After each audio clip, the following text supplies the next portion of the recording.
Have you ever felt overwhelmed with all that's going on in the world? Sometimes we don't realize that we can make a difference. My name is Debbie Van Grieken, and it is my hope to inspire you to take small steps towards social impact. Join us each week as we have conversations with those who have taken simple steps towards living a more sustainable and socially conscious lifestyle. If you want to make social impact, let's start small.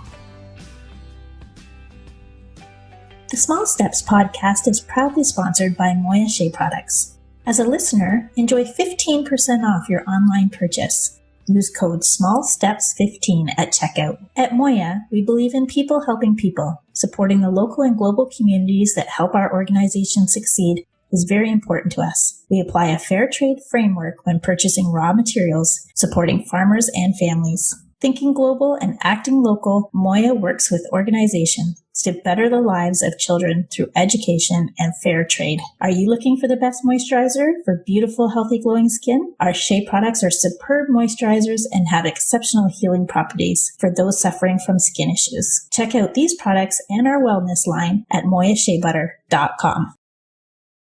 Welcome back to the Start Small podcast. I'm your host, Debbie Van Grieken, and today we have Therese Forton-Barnes joining us.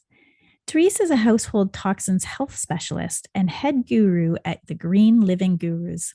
She's an entrepreneur, activist, and educator. She spreads the awareness of chemical exposure that could cause many autoimmune illnesses, cancers, and other ailments. She helps families and individuals worried about cancer and other illnesses by identifying carcinogens and harmful chemicals in their lives and their homes that potentially harm their health. She solves chemical confusion and makes finding safe and healthy products easier. She also has a household products line called Teas Organics that are healthy for you and your home. She also attends many webinars all year by various organizations such as Environmental Working Group, Made Safe, Silent Spring, Women's Voices for the Earth, Plastic Pollution, Correlation, Clean and Healthy New York, and the Collaborative on Health and Environment. She never stops learning and fighting for regulations and laws to change so that we are protected from harmful chemicals. Hi, Therese. So glad to have you here. Welcome to the show. I'm so happy to be here. Thank you. Now, I know you've told me to call you T, so I'll be talking to you as T today. Yes, everybody calls me T. I have 3 older sisters, so they nicknamed that when I was a young child. So Wonderful. It is T. Excellent. So tell us where you're from. I'm from Buffalo, New York. I live here now still, and born and raised here. And I've been here for 59 years. Wow. I'm so excited to talk to you today because this is a topic that I really am interested in myself personally. And I just think that so many people need to really hear what you have to say today. So I want to just ask you to share with us that aha moment for you when you realized that you needed to share your knowledge about ditching chemicals with others.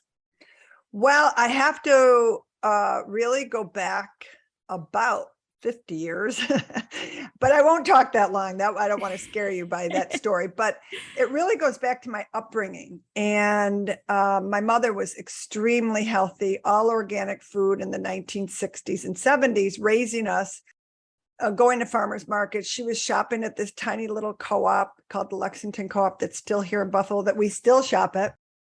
And that's what we knew as a way of life. We came home from school and we had apple or yogurt or hummus or tabbouleh. And my mother was Italian and Lebanese, so she brought a lot of the European flair into our meals. And my dad, I won't talk about him. He was Irish, and we had to convert him to eating healthy. I have a Scottish background, so I get it. You get it. Yes.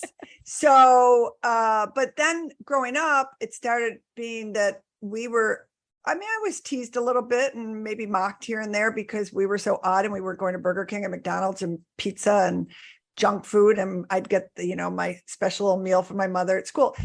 So fast forward, when I went to college to open up a supermarket. I wanted everybody to see how healthy it was, how great it was to live this lifestyle, because really the supermarkets, they didn't have any organic food. you couldn't buy anything at a supermarket that you would buy at a health food store today, as opposed to supermarkets now. They're loaded with organics, right? And I also knew on the line of chemicals, my mother was always teaching us not to use the 409s, the Windexes. We can just use what we used growing up in my household. And it was baking soda for the toilet and vinegar to clean everywhere else in the house, pretty much. So vinegar and water, newspapers and vinegar for the windows. So, and we cleaned every Saturday. That was part of our job. And so then I went to college. I got a major in business and a minor in health. And I had this business plan that everybody knows here in the United States as the Whole Foods supermarket. And that was my business plan. But I had nothing to do with Whole Foods, unfortunately. I wanted to do something just like that. I had all these grand plans, but I was also a party planner. I was planning parties in high school without my parents even knowing it. I was at their house. And planning parties in college. I was like the college party planner. And then so I came out, and right then party planning was this industry that was just about to take off. I got a job as a party planner with a business here in Buffalo, and then they folded, and I created my own business. And I was very fortunate because I've been doing it for 37 years, over 700 and so many events that I planned here. But in 2020, just prior to the pandemic, I said, you know what? I want to do what I set my life out to do. And actually, for the past 37 years, I have been helping people get toxic chemicals out of their homes and guiding them, just as a thing I did on the side, not even as for payment. The cancer patients would come to me and say, can you help me? I don't know where I'm getting, can you help me detox my home? Anyway, so then I sat down, I'm like, okay, maybe I can make this go. And then pandemic hit me, you know what happened? And the event industry went away. And here I am 2 years later, trying to launch my own career that I've been really working on for 37 years. Right. So it was a major pivot. So that's for sure. So it was a major pivot. And the aha moment, as you asked, was, it really was gradual. And it was in high school that I realized how unhealthy our country was, our world, but our country. And so through the past, decades, and even really, I'd say about 5-10 years ago, with the amount of cancer that I have heard of, and the other illnesses that have just escalated, and kids, babies, you name it. And we grew up without all that. My aunt, in the 70s died of ovarian cancer from baking. She used baby powder every day. So that was unusual. And then all of a sudden, we all know we're just inundated with different diseases left and right, that so many of these chemicals can be affecting our health. I think that it can be a bit of like an accumulative effect, right? Like you almost kind of get to this point where, because I experience this a bit in my my business. People come to me for my shea butter. It's all organic, and people are coming to me because all of a sudden their skin is a mess. Like they are, experiencing all of these skin problems and eruptions. And it almost seems like it's being like this accumulative effect. Like they, have eaten dairy all their life, but now all of a sudden they can't eat dairy, or their skin breaks out, or they've, been using all of, like you say, these kind of toxic chemicals. And it's just like, all of a sudden it's like the body says, no, I can't do this. I'm in overload. So kind of, what are some of these common common symptoms that people are experiencing that kind of suggest this toxic overload? Yeah, the toxic overload is a very good point that people don't understand, because they might think one product, and also they might think because it's on the market, it's safe for us. And that's not true either. And the FDA is protecting us. And unfortunately, we have a law here that every product is pretty much innocent till proven guilty, whereas in the European Union, it's opposite, just for record. So getting back to your question, what did you want? What was it again? I got excited. What are some like common symptoms that people might be experiencing? Yeah. So, and the toxic overload. So they can be, you've got to listen to your body. Everybody needs to listen to their body, because they're telling you something. It's telling you something's wrong. If you are getting headaches on a regular basis? Do you have the sniffles when you wake up in the morning? Do you have somewhat of a sore throat, or is your throat often irritated? Are you having issues sleeping? Acne? These are all little symptoms that could many chemicals can be causing. Allergies. I mean, and the list goes on and gets worse and worse and worse. And unfortunately, then it can ultimately, lead to cancer and diabetes and various other autoimmune conditions.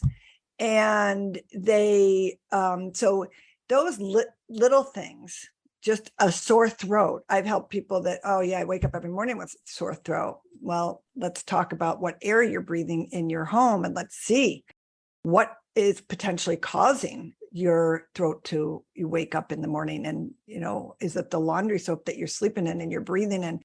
So these are all things and that people have to start to look at. I compare it to the doctor giving you blood work when something's wrong, and they might be able to figure out that, in our home, we need to realize that there's potentially all these things that could be in your home, and there's indoor air quality monitors that you can use that can tell you potentially different toxins that are in your home, because many of them you can't see or smell them. Right. And you bring up a great point about the autoimmune diseases, because again, this is something and a term that we're all hearing about now, which really wasn't popular, many years ago, but now all of a sudden everybody has an autoimmune disease. And like, where did these come from? And kind of like you're saying about talking to your doctor and getting tests and stuff. Well, half the time these tests are inconclusive. They're saying, oh, we really don't know what the cause of this autoimmune disease is, because they're not really looking at what you're suggesting, is that some of these chemicals and things that we're putting on our bodies and in our bodies are actually what's causing the underlying cause of this autoimmune disease. Right. So I find that people who are suffering from those are tending now to go deeper into root cause and look for things like this. What am I using in my household? What's in my air? So let's talk about some of the simple switches that people can make in their lives just to improve that overall health. And especially when it comes to using chemicals, like you started in the beginning talking about our cleaning, what we're using for cleaning. So just kind of give us some suggestions and some simple switches that we can start using right away. Yeah, absolutely. The number one thing that if everybody did this, you would make a great leap in the right direction for your health. And it's looking for the word fragrance on anything that you purchase, because fragrance, what people don't understand, the word fragrance on any product, cleaning supplies, laundry, personal care, you name it, the manufacturer does not have to disclose what they're putting in that product. So, and typically, it's not lemon fresh scent, or it's not lavender scent, but they're saying that it's lavender scent, and that's all chemicals that they're making up with these. And it can be a number of different fragrances that they're using to combine to make that scent. Yes, to make that scent. And on top of that, all the chemicals that they're using in all these different products, they're throwing more chemicals in that product to disguise the smell of the chemicals. Right. So it's like one chemical on top of another and on top of another. And everyone's like, well, why is it on the market? How could it be? Well, again, it's innocent until proven guilty. Right. And it could take a lot to get those products off the market. And we're slowly starting to see some of those chemicals and some of those products are starting to be disclosed. They've been finding benzene in sunscreen. Great example, sunscreen. That smell of coconut, vanilla, whatever you want it to be, is not coconut and vanilla. It's not a natural scent. I know. Everybody asks me to that their shea butter because they want it scented like that, and I'm like, I cannot do that for you if you want it to be natural. Right. So yeah, exactly. I get that. Yeah, and probably essential oils are so common now that you'll start seeing these companies saying, fragrance with essential oils. Well, the problem with that is you still have to watch for it. I have people ask me this all the time. Exactly where they are coming from, everything like that. Yeah. Well, not only that, but they only have to use 2% essential oils in their product to say that it's fragrance with essential oil. So they might put 1 drop of something in there and everything else is chemicals. Everything else is chemicals. Yeah, that's one of the biggest things on so many different products that people use: deodorant, shampoos, lotion. The list goes on. You turn candles. Yes. And it can say perfume, it can say perfume, but it's a law from the 1940s. The perfume companies, Chanel No. 5, went to the government and said, well, we don't want to disclose what's in our perfume. And so they gave them this trade secret. If you put fragrance on there, you don't have to disclose what's in your product, period, across the board, not just perfume companies. So we as consumers are the ones suffering from the 1940s. We're in 2022. It's almost 100 years, 80 years, whatever it is. And we are still the ones that are getting bombarded with all these fragrances and laundry detergent. I mean, the amount you smell on somebody. So I know we just actually had some lunch. My husband and I went out for lunch before I got on this interview with you, and somebody walked by and my husband was like choking. He's like, oh my gosh, like the perfume on this person. Yeah, I know. Yeah. And I just, I feel like sometimes they must just be so desensitized to it because it's so strong. And like, I can't even walk into a room or walk by somebody without like exactly that, just choking on the air. And think about them wearing that all day long and time. breathing in. And so many of them are cancer-causing chemicals that are in these laundry detergents and soaps and the dryer sheets. And I just had same story. I had a plumber here this morning and he reeked. And I swear I started getting a little bit of a headache. I had to be with him. I'm like, I opened up all the windows. I turned on my air purifiers. If I had my indoor air quality monitor next to him, I'm telling you, the VOCs would just skyrocket on it because it was that strong. But you're right. People associate with smell very much. It's very powerful, but they were typically brought up with that smell, with that laundry soap, and they think that is fresh laundry smell. Unfortunately, it's toxic laundry smell and chemical laundry smell, but people don't know that. And they're very sensitive to it because this is what they love. They think this is how laundry should smell. And unfortunately, and every time I have to zip my lips because I want to tell them, like, you should really read one of my blog posts or read an article, but you have to be so careful. And it is tough because, I'm able to, in my own circle of influence, I'm able to, talk to my kids and my family and friends and say, listen, there's a better alternative for you out there. And, a lot of my family will start making their own, for example, the own deodorants and, using essential oils to make perfumes and stuff like that instead of using the stuff that's on the market. And I used to go into my mom and my sister's house and they would use those like Glade plugins you'd go into their bathroom and you're just choking, just dying. And I'm thinking, what are you doing? I have to have these conversations with them. Like, everybody loves a candle, but we can maybe do something different and use something safer and better and cleaner. Yeah. And I love that you have actually started creating cleaning products from simple ingredients. And you kind of like started this whole line. So tell us a little bit about that and what you're currently making and if you have plans to make more. And you can appreciate probably what I'm going through as somebody that has their own product line, right? It's a lot of work. It's a lot of fun, but it's a lot of work. And it's called Tease Organics. And I don't know if you use this video at all, but if you do, it's right over my shoulder.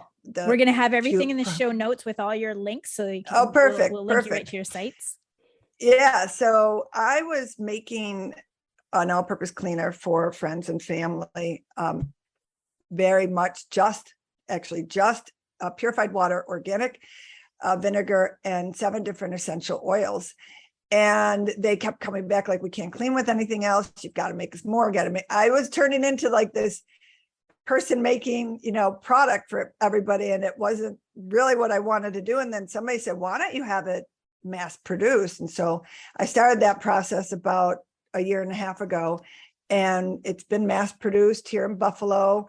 We are producing everything in the United States. It's in a clear blue glass bottle, which is very important for essential oils to be in a dark glass bottle.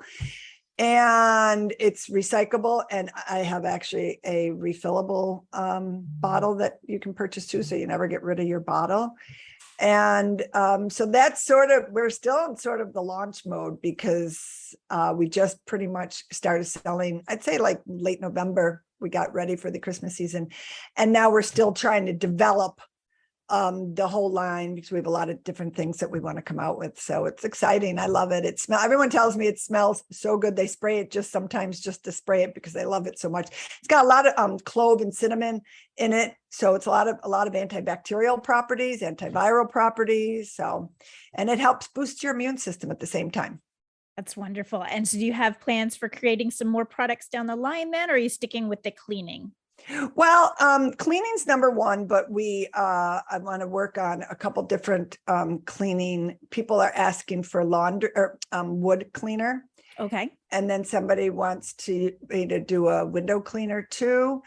And then on the sidebar, I also have a bug spray that is phenomenal that I have to work on that a little bit further, but eventually I'd love to have laundry soap.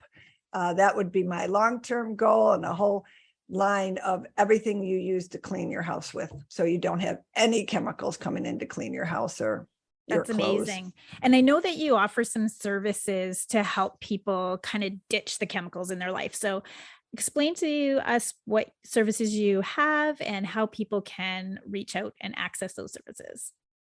Yeah, so it's all on our website under shop.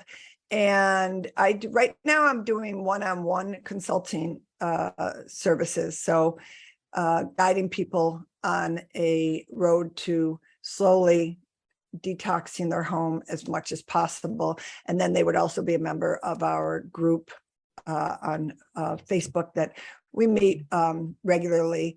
So that's what I'm offering now. And then down the road, I will have an online course, because I get questions all the time that people are like, I wish you had a course I could take, like just to slowly detox different rooms of the house. So that's sort of the next step that I'll be working on too, that I am working on. That's amazing. That kind of, I was going to ask like where you saw yourself in 5 years, but it sounds like you've got a pretty clear picture of where that's heading.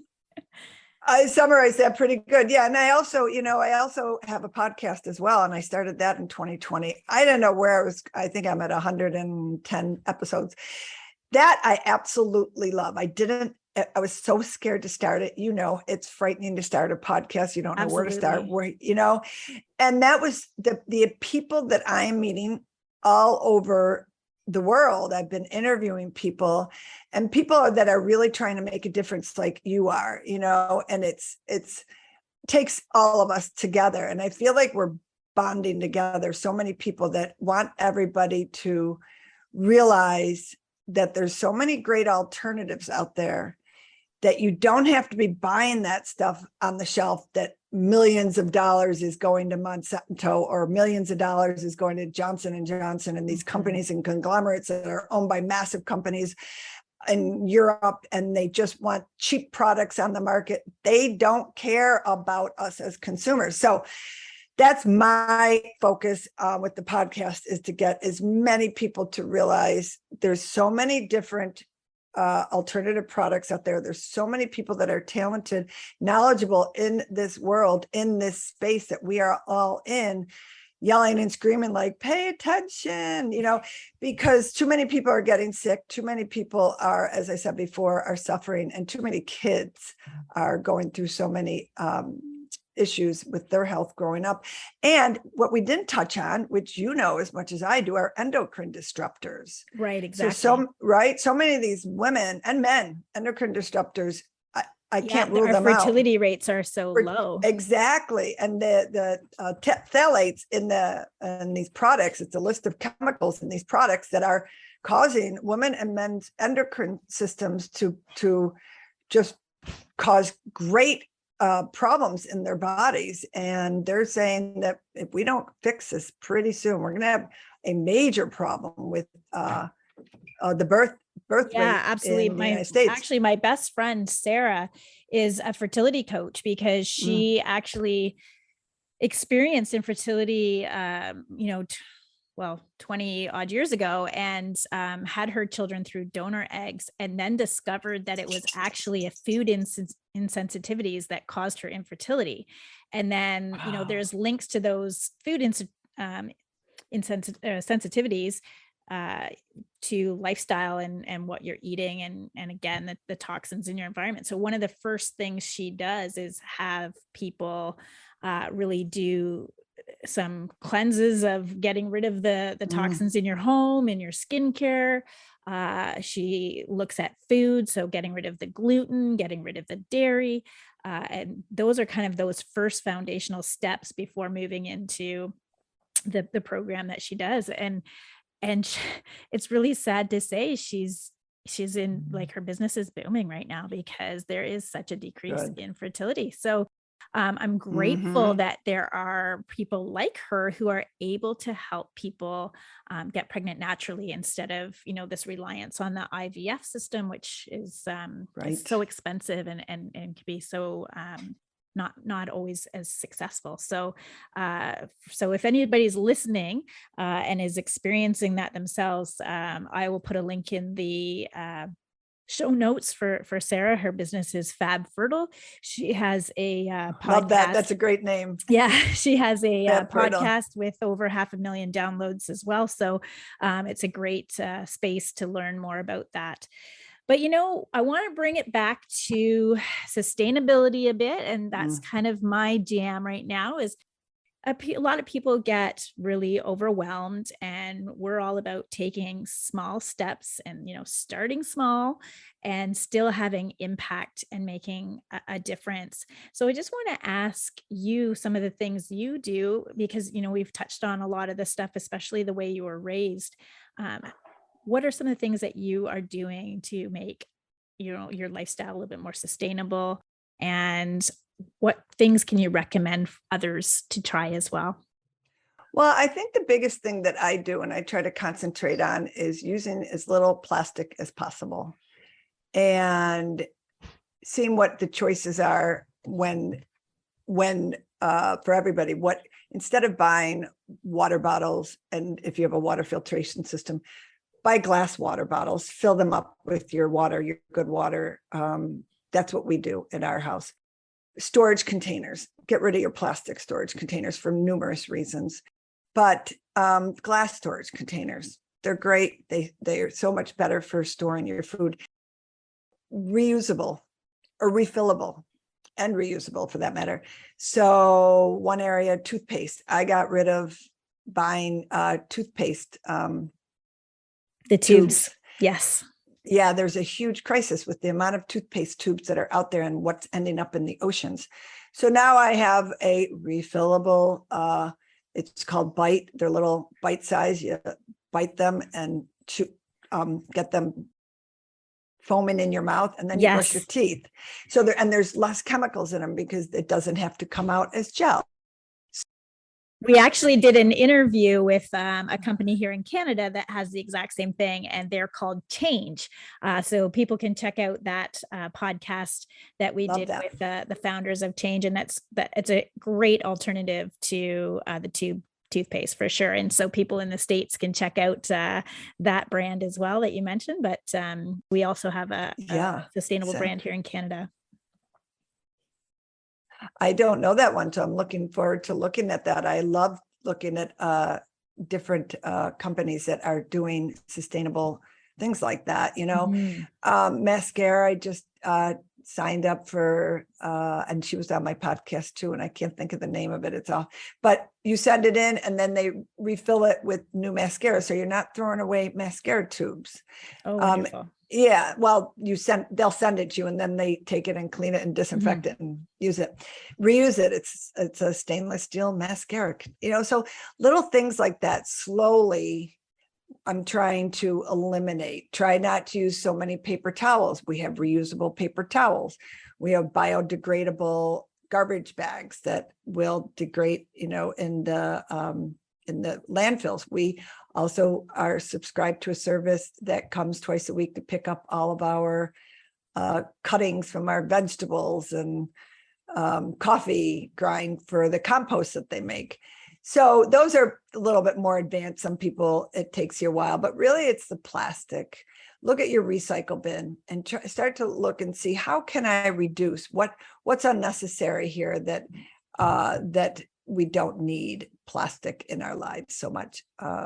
You can't avoid it, of course, but right. But again, it's not about being perfect. It's about finding small ways that you can make improvements, and it all builds on each other. And I think that's a great suggestion, is looking at your current recycling box and taking a look of, for example, if you're going through a lot of maybe something that's like a tab, so dishwasher tab or something like that, and it comes in a plastic container, maybe you can go to a refillery market that sells the tabs and you can just refill instead of always buying, a new one like that. So you can look at these different, again, like the large shampoo bottles, you can maybe take that to a refillery market and have them refill your current bottle that you have. So you might not get the exact same brand, but you might find something similar that you even like better.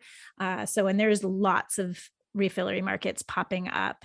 Yeah, we just had one open up here in Buffalo near me. So great suggestion. Yeah, awesome. Yeah. Well, I really appreciate you taking the time to talk with us today. And I'm going to make sure that we have all the links. But if people want to connect with you personally, what do you suggest they do? Is it your website? If you want to let us know what your website is, or is it an Instagram account, an email? What ways can they get in touch if they want to access your services and also check out your products? I think going to the website, everything is there, thegreenlivinggurus.com. And you will find everything there, the Instagram link, the Facebook link, the Twitter link, the LinkedIn, and our shop. If you look at shop, and scroll or tab down, you'll see all of the different options for shopping and products that we recommend out there. So that's the best way. That's excellent. And I'm really excited to try some of your products myself, and I'm really excited to see what you come out with in the future.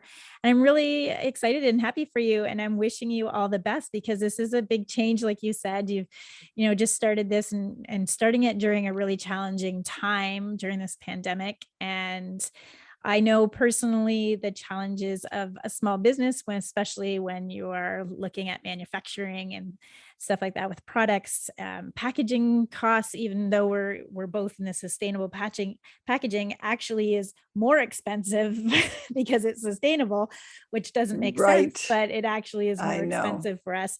And shipping costs and everything has just increased. So I know that you're up against a lot of challenges. And so I'm wishing you the best with all of that and helping you to navigate. If you have any questions or you want to just vent anytime, feel free to contact me. Because I get it. I certainly get it.